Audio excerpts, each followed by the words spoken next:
Welcome back, everybody. The reason why I'm making this video is this 3126A CAD engine it's a really early serial number, and it's got some things that are different from all the other videos I'm seeing. So I just thought I'd show you guys and show you what I'm going to do. The difference that I'm seeing is this early design looks like it's got these big oil feed pipes here to the injectors, and I'm guessing that the fuel rail must go through the blocks. I think this is the oil rail here. I'm not really familiar with these engines. I do a bit of work on them, but it's the first time for doing injector cups. So I'm just going to unbolt it, take this fuel or this oil feed line out, and then I'm going to unbolt the rockers and get at the injectors. But as you can see, you can't even see the injectors on this engine when it's all together. And this is, yeah, I was looking at this 3126A, and look at its see there, 00759. So this is quite an early one. This truck is 1998, I believe it is in. Okay, so I'm gonna start off by popping this tube out of here and exposing one of the injectors here. Ooh, that sounds bad, doesn't it, when I say it that way? Got to get at that though and get one pulled out here. I just trying to figure out if I should drain I don't want a bunch of oil and fuel draining into the cylinder when I pull that out of there, but we'll see what I can do. All right, pretty straightforward. So I just popped that injector pipe out of there. That's what it looks like. And it was held in by these two socket screws here. Other one's still in the flange there. That's what you're gonna find. Pull that off. You can get at your rockers here and just pull the whole rocker shaft out. All right, so that's what the injector looks like now. And you want to check your connections and those wires. See, they're actually touching a little bit on the side of the cover. I think they might be making contact there, so just make sure nothing's bared. No, there's no codes for misfires or anything, so I think our injectors are fine in this engine. Had some low power. I'm going to explain what happened there. I'm going to do this one at a time because each one of these has to go back in the same home. Then I'm going to have to put the rockers back in and do the valve adjustment. It's weird how that one valve stem is coming up further than the other. Like I say, this engine's been running good. It's just it's putting fuel into the coolant system. And let's see, can you see the coolant down there? Coolant drain pan. That's what it looks like. I'm trying to zoom in now, can't. But anyway, it's not supposed to be gray, of course. This has got red coolant, engine coolant, so it's transferred a lot of fuel into the radiator. So it's time to reseal injector cups. I've got the kit from Amazon. Just gonna use those ones. Let's see what we find. It looks like this one here, the valve's a little longer on the second one, so looks like that must be normal. Keepers are still in the right spot and everything. So now I'm just gonna I'm gonna pull that injector out of there and start the process of resealing. So something that I realized about this engine is 3126A lock. You've got to take this crossover pipe off, of course, to get your injector out. Injector hold down comes out. Got it off on this one. And then you've got to take your rocker shaft out with your rockers on. Then you can get the injector out. And there's two Allen keys that hold the flange on down there for your oil feed line. Has to come out of there first. Well, the oil feed line, yeah, you take it out. It's hard to get a wrench on this end. And then you can get everything else out. So now I've got to pull the head off. It does have to come out so we can change those injector sleeves, because the injector sleeves are rolled in. There's a special tool. Apparently it's outrageously expensive, so I won't be buying that. But there is a mobile mechanic in town that works for the dealership that has one, and he's going to come, and when I get this head off, we're going to get those. He's going to replace the sleeves for me, so that'll be good. I'll get to take a look inside this engine. Apparently it's had a in-frame done not too long before it was purchased, so it's a high hour engine, but it has been rebuilt. But I don't know if they did any head work when they did that in-frame. Anyways, that's what I'm going to do. That's my project for today. I'm going to get all these rocker shafts out of here and injectors first. I don't know, maybe I shouldn't. Maybe I should pull the head off first. So I'll probably be working on that. Then I got to get all these pipes out of the way. unbolt. See, I'm gonna leave the manifold on, but I got a lot of things to take off to unplug some things to get at the rest of it. But I'm thinking that it's going to be easier taking all these out on the bench.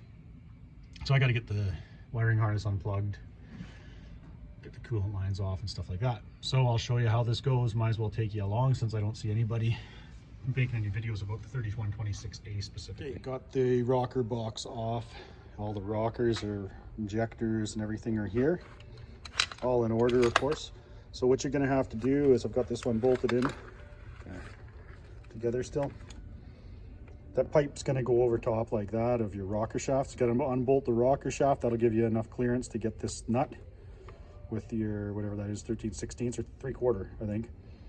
And then you got to take the pipe off the injector. Got to use a ballpoint Allen wrench for that. Pull your rocker assembly out, the shafts and the pedestal and everything, and then you can pull your injector out after that. So that's the order you want to do that in. I had to take all this stuff out to get at the head bolts, and you got to take the rocker box, the intake manifold off as well. And I broke the rail pressure sensor there, so I got to order one of those, but it was crispy. So here's where I'm to. Now I can get at all the head bolts. I didn't realize these engines only have 4 head bolts per cylinder. Anyway, I've got to knock the turbo off. There's a ground wire on the other side there, down below the rocker box on the side. So I'll try and reach over there. ECM ground, but make sure you take that off so you don't pull it out. Pull the injector harness out. That grommet can be pretty tight. And to take the fan hub off, I'll show you the front of the engine. Fan hub had to come off, so your intake piping all has to be removed. And then of course exhaust. I'm going to try and take the turbo off and leave the manifold on. I don't want to try and mess with broken bolts on that exhaust manifold.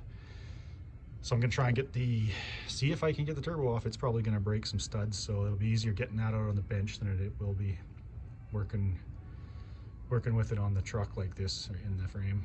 So I've got my band clamp loosened there, as you can see. I'm just going to pop that off. There's a flex pipe. I should be able to get it out of the way. So there's coolant lines you got to take off. I should have made a little bit more video, but I just haven't had time. This is a rush job and I don't want to work tomorrow, so I'm trying to get this head apart off the truck, and then parts are coming. It'll be ready for when we can replace those cups. So I think that's about all I can think of at the moment. The fuel, I might have to take the fuel filter base off because it's bolted to the head on the other side.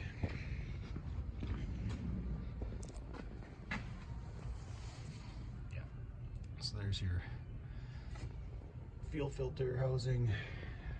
The mount is bolted there. There's a couple different rail pressure line you got to get off there that goes into your rail on the rocker box. Got another line there that has to come off. That's fuel. So quite a bit of disassembly to get that head off there, but just about there now. You got to take all the brackets off and the alternator, of course, on that side. Thermostat housing, I took that off. I don't know if you could get it out with it on or not, but it was just kind of in the way, so I took it off. It's only 2 bolts. And I'm gonna try and get this off here today.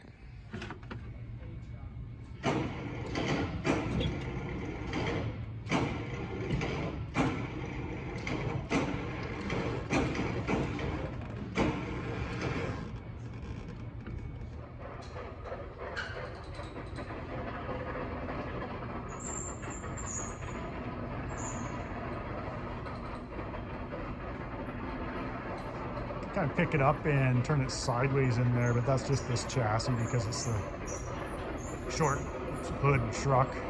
But anyways, there she blows. I had to lift it way up to get it over top. Left the fuel filter mount on, obviously, because it's just easier to get it off. I could get with the head out of the truck.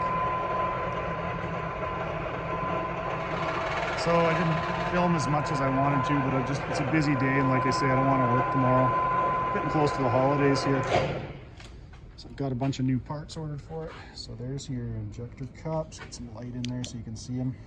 Sleeves, I guess, is the more accurate term.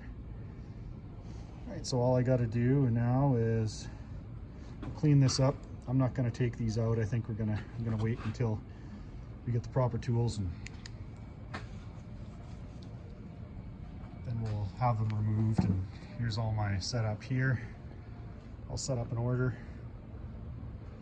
Okay, there's the rocker box. Sorry. Words just aren't coming. Let's take a look at the pistons. And there you go. See, I even tried to drain the rail, but that's how much fuel got in there, so you have to suck all that out if you were doing this on the head. Everything looks pretty good in there so far. I mean, there's still crosshatch, not much of a rate.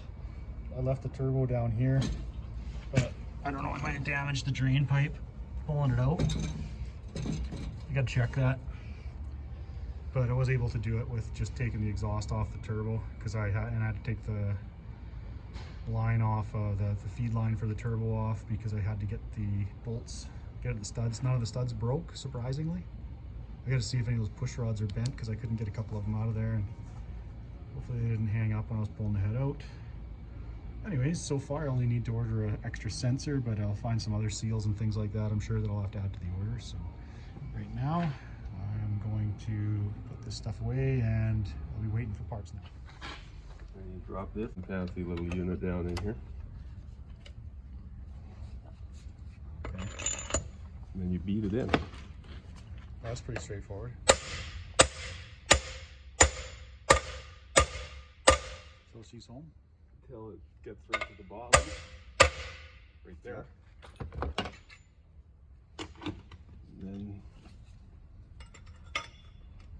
oh, and then you actually got to pull the... you're going to pull it back out because it's stuck in there. Okay. It's in there fairly hard.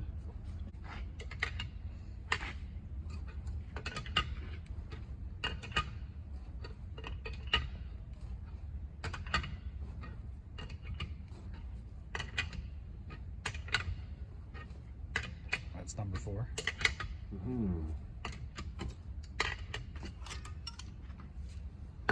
Then you take this little thing. Oh, okay, that rolls it in. Drop it in there.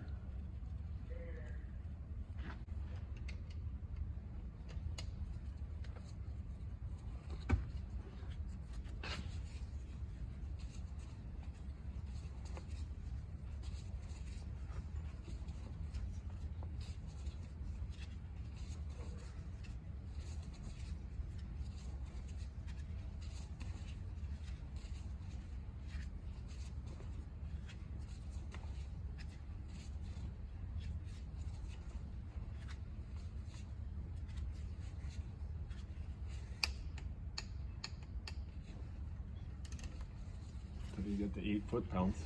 Oh, okay. And that's it. And that's it. And you just wipe any of the excess retaining shit out of the hole before it hardens. Oh yeah.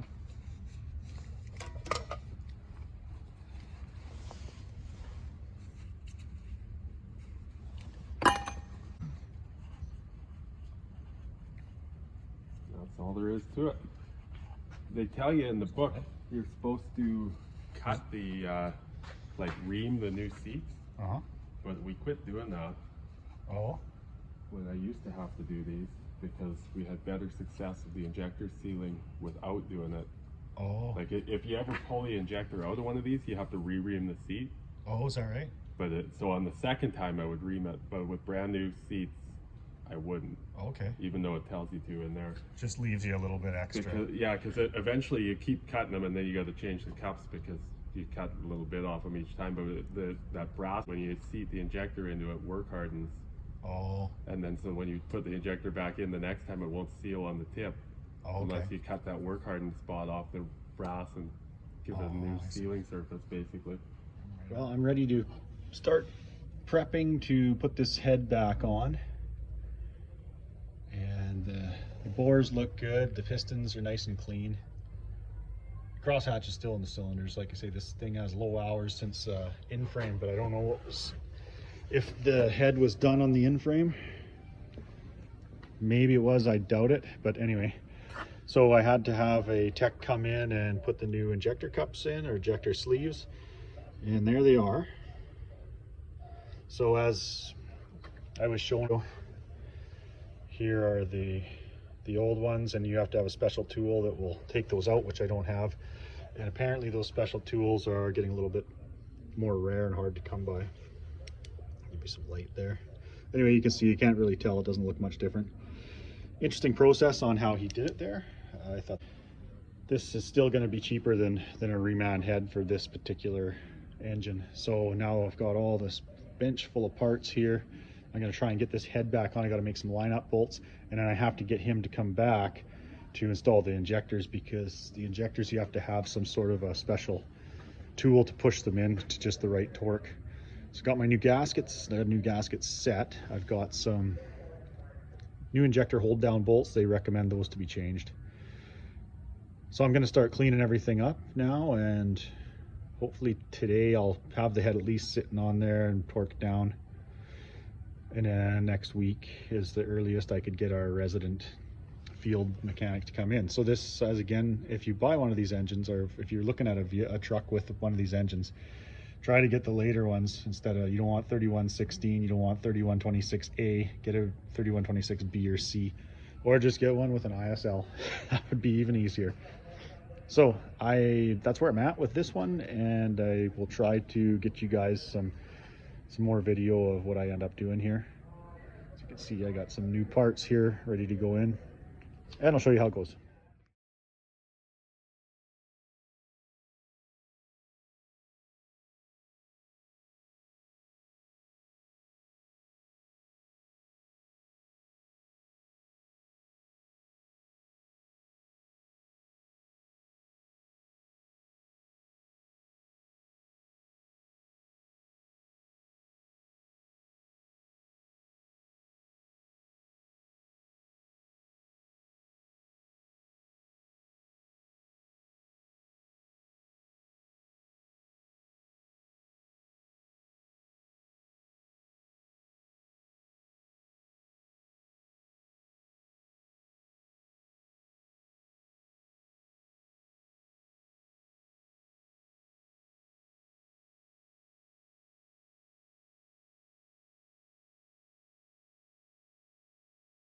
Okay, this is definitely a learning experience. So what I got it all cleaned up. The head there, of course, I just used my aluminum cleaner wheel, not a Scotch-Brite. I think a Scotch-Brite's pretty aggressive.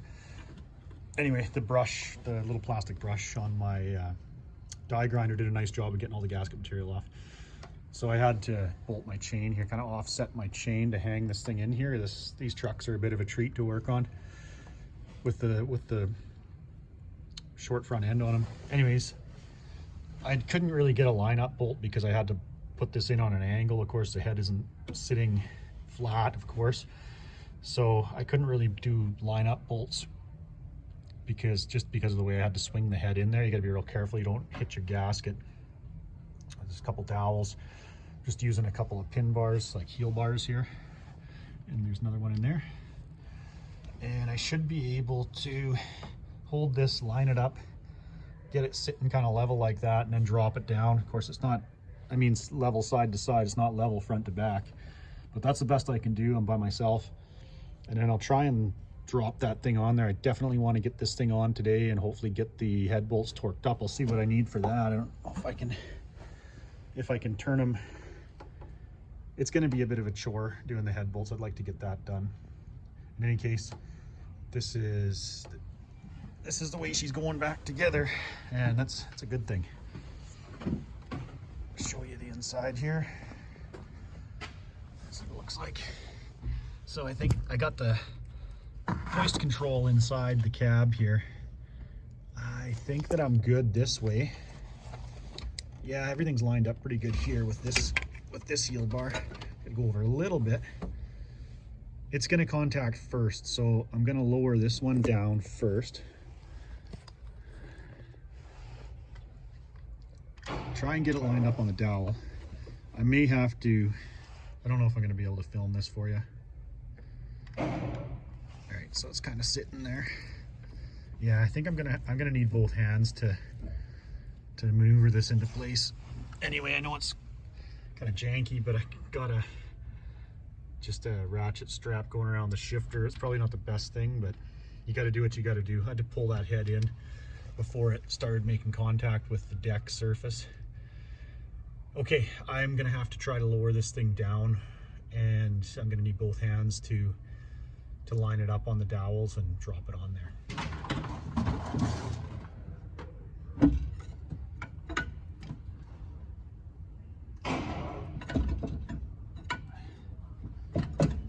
Okay, I got her on the dowels there.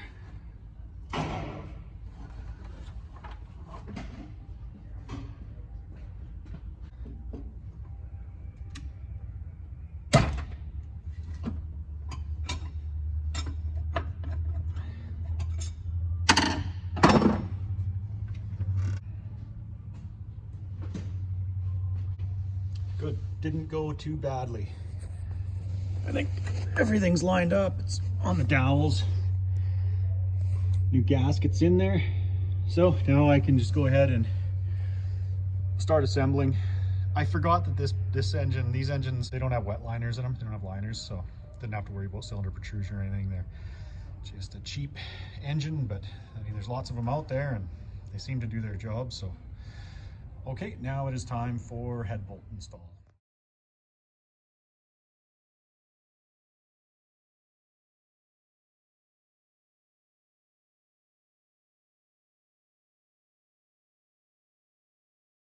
All right, so what they're requiring now is lube the threads with engine oil.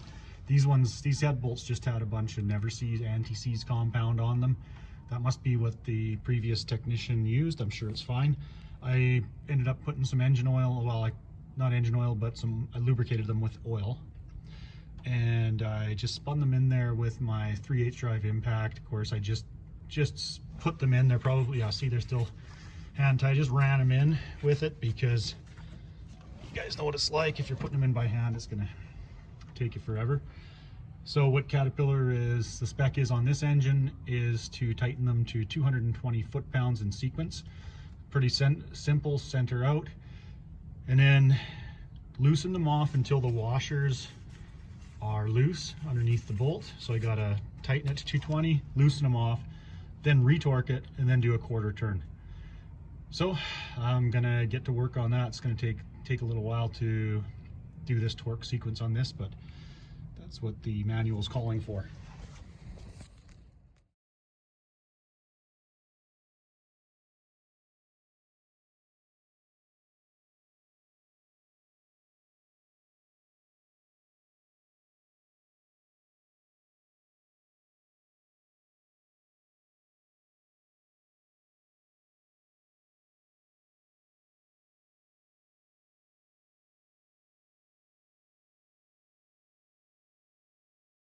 Right, there's my initial torque. Sorry, I had my specs a little bit wrong. So it said 225 foot-pounds, then you loosen them, and then it says torque to 95 foot-pounds twice. So 95 foot-pounds twice, to me, it says you don't loosen it. You just tighten them to 95 through the pattern, go through the sequence, then you go through the sequence once again, and then a quarter turn after that. So the 95 foot-pounds is going to be the easy part. So I've got these loosened off now, as you can see. See, that washer can turn underneath there. So now I'm gonna go back through the whole thing at 95 instead of 220.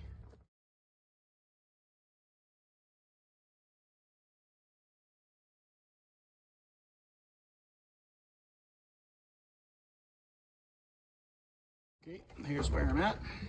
So your 90-degree turn, as you could see, I retorqued them to 95 foot-pounds twice, as the manual says.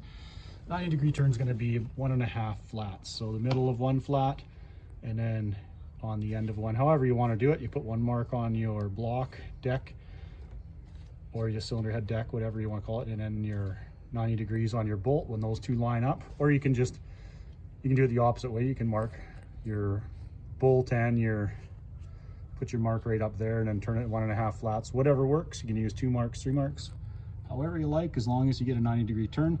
You can mark these using an indicator too, or you can torque them as well, turn them with the little dial you put on your torque wrench.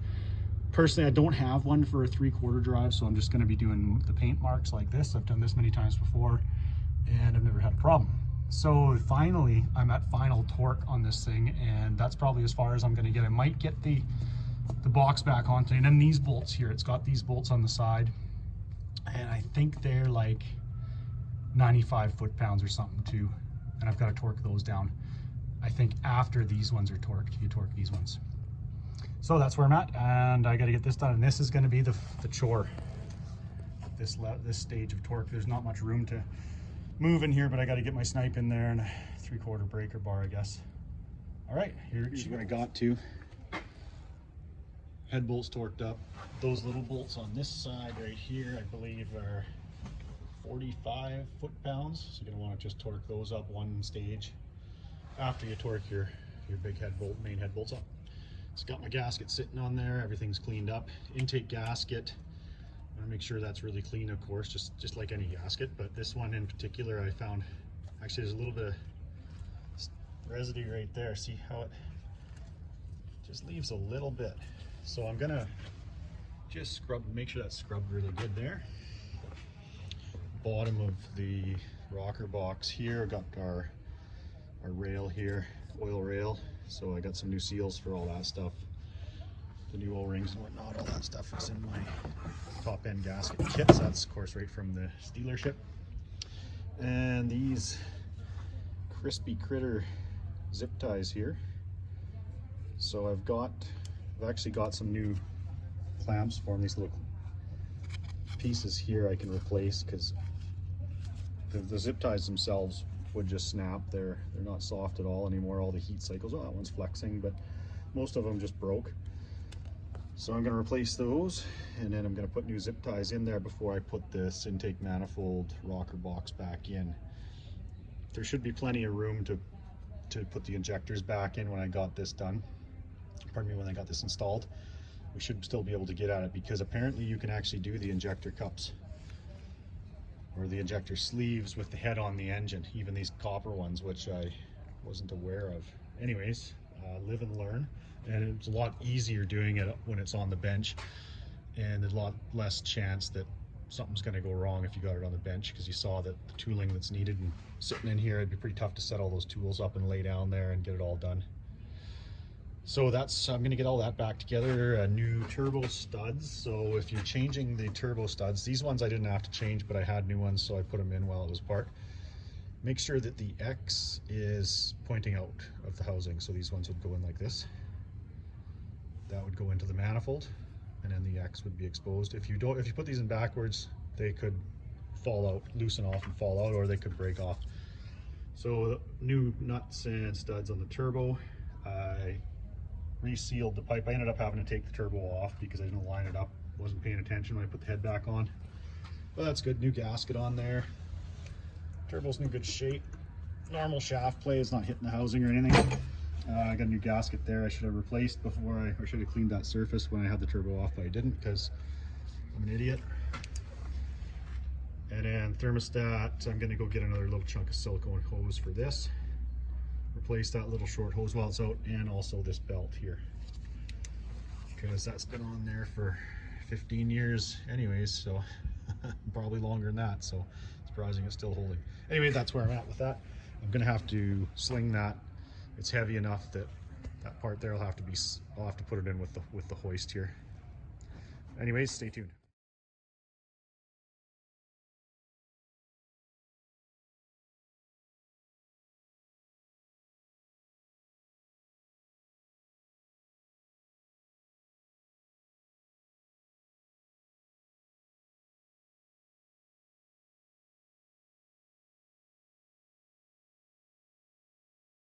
Here's where I've gotten to. Got my harnesses and some of the different cooling lines in. The rocker box, or this part that holds the oil rail, and the intake manifold's part of this and stuff. These bolts here go, I think they were 26 foot-pounds. They're not a real high torque. It's like 21 plus or minus 5, so I went to the high side because that seems low.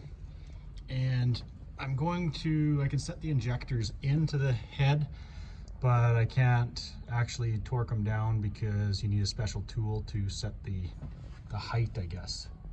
So they're just sitting in there. But anyways, what you're gonna find is O-ring here to replace, and then don't miss this one here on the tip of the injector. That off there. This one's nice and crispy, and yeah. Anyway, it's not still soft, I guess, but new one's gonna look like this. That on there. And you're probably gonna want to use some engine oil or something to lube those up.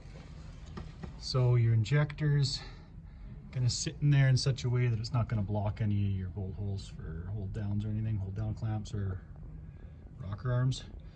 But I can't go much further than this. I can get the alternator on and dress the rest of the engine. I got the fan hub and things on, as you can see. But I can't go too far until I can't put any more the rocker or the valve train back in. I'm gonna put the push rods in, but I can't put the crossover pipe in because that's last. Put the rockers in next, I guess, once the injectors are, the height is set on the injectors. Then I'm gonna have to set the valve lash. So I gotta keep a lot of this intake tubing and coolant lines and stuff out of the way before, so we can do that. So that's what we gotta do. Like I say, I've gotta invite the resident mechanic back because he's got the tool, but the tool wasn't, he's got to get that from another branch of the dealership. So it's going to be a little while, and it's holidays coming up here this week. So unfortunately this job's taken a long time to complete because of all these different factors, but that's just the way it goes sometimes.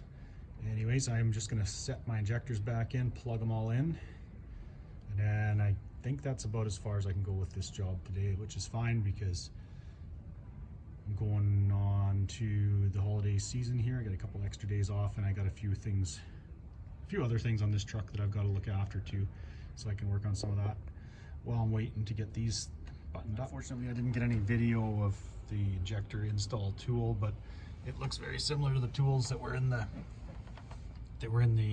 kit that he used to install the cups. One was kind of a tripod tool that bolted in to the rocker box here.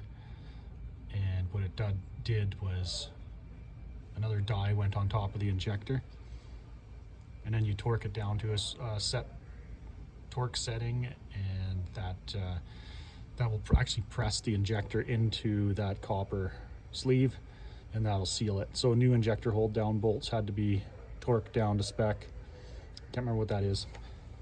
Engine's lashed in, valve trains installed, all our fuel or our oil lines are installed, oil pipes. So all I've got to do is continue dressing the engine, and then I got to start it up, flush the cooling system, flush all the fuel out of it.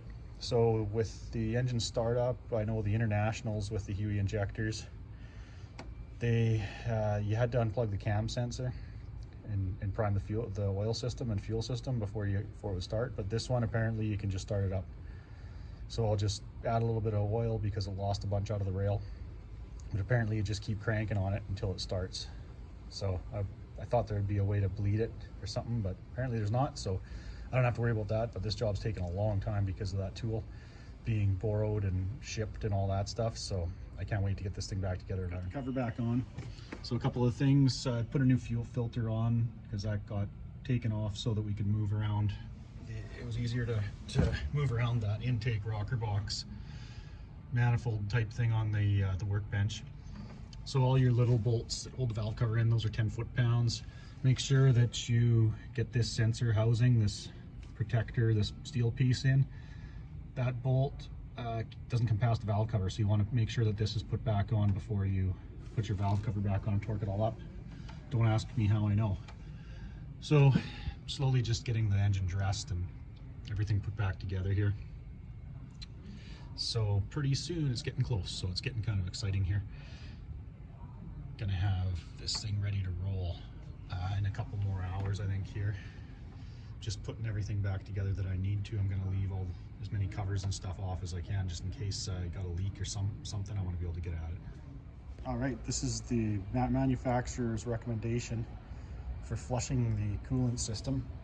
Of course, there's a lot of fuel in there. I just flushed it out. I got a hot water hose in the shop here, which helps. So pushed all the old antifreeze and as much fuel as I could get out of there. The reservoir's still got some slime in it, it looks like. Let's see here. So there's some in the top there. Oh no, just stained. Anyway, I'm just gonna estimate, I think you need about a cup of this stuff in there. I don't know. I'm guessing that that'll probably do. Then I'm gonna have to cycle this with the soap in it. Cycle the thermostat once with the soap in, and then I'll be going ahead and yeah, I'll run it up, let it cycle through the entire system, get all that fuel cleaned out of there hopefully, and then I'm gonna have to run rinse cycles, a couple of rinse cycles through it, and I can fill it with antifreeze. So I think I've got everything back together. I don't see anything missing. I think I'm good now to start this thing up. So initial startup, as soon as I get that radiator, or that cooling system full again, I guess it will fill the radiator and everything. So, and then we'll see if she'll run. Let's see if she'll go.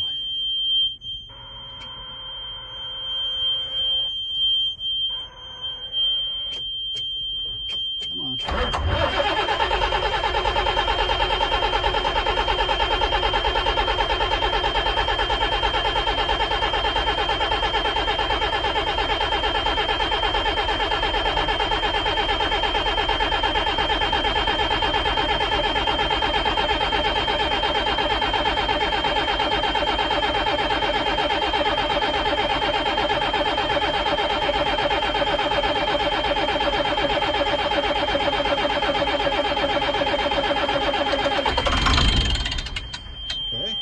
Took a little longer than I thought it would.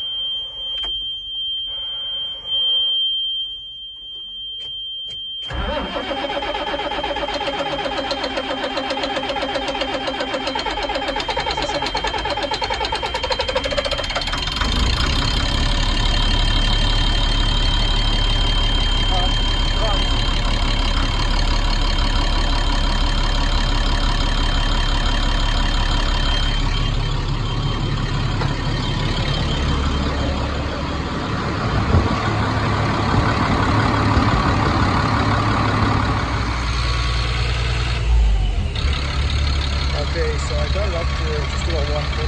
Thermostat's open because the upper and lower rad hoses are warm. Just about 150 there. That's good enough. Thermostat's definitely open. Starts to cool down a bit. No leaks so far, so that's good. And I just got to do a rinse cycle, probably 2 rinses until the fresh coolant and call it a day, hopefully. Good so far.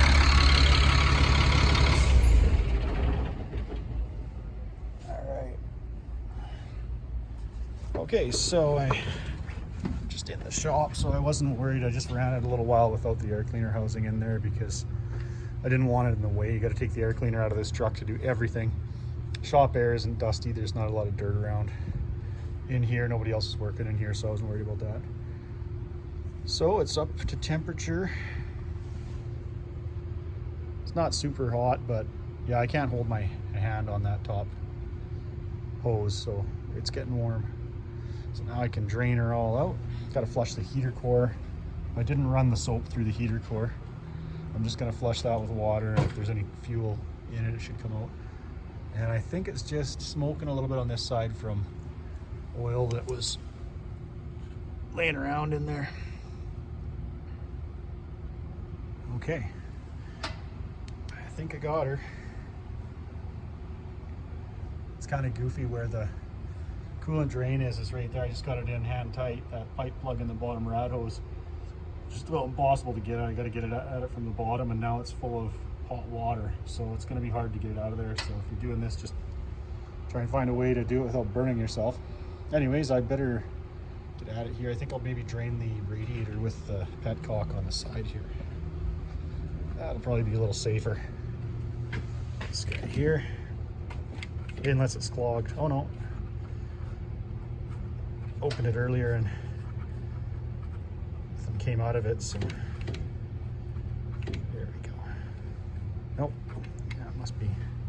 least partially clogged. Well, maybe that soap will open it up a little bit. Anyways, I'm gonna get her drain it out, fill it back up, and rinse it out, and then I can button this old girl up. See, it's a little yellow.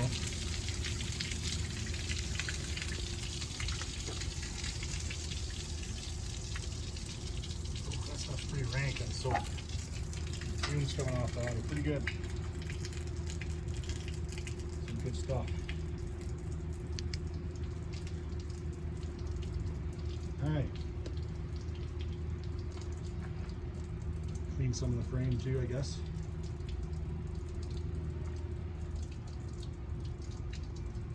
Nice. Okay. Good stuff. That's the wash cycle. Work on getting the all right. I am going to call this one wrapped up. I've flushed the cooling system out, got the heater going good, and I've checked the coolant, and it looks like it's pretty clean, so I'm not going to worry too much about there might be trace amounts of fuel in it, but anyways, I'm going to leave it at that. The only thing that I noticed with this thing is now that we've done the work, I've ran it a few times now to flush the cooling system out, warm it up, let it burp, and it's long cranking time. So I knew it would be the first couple times because there's got to be some air in the system, but it's still cranking for longer than it should to start. So I don't know what's up with that, why it would do that, if it was something to do with the injectors being taken out or that new sensor that I put in for rail pressure. Not sure, but I'll show you guys what it's doing here.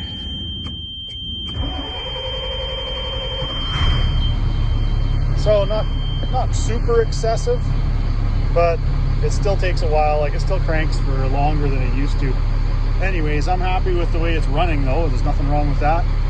So anyways, I'm gonna leave this video with that, guys.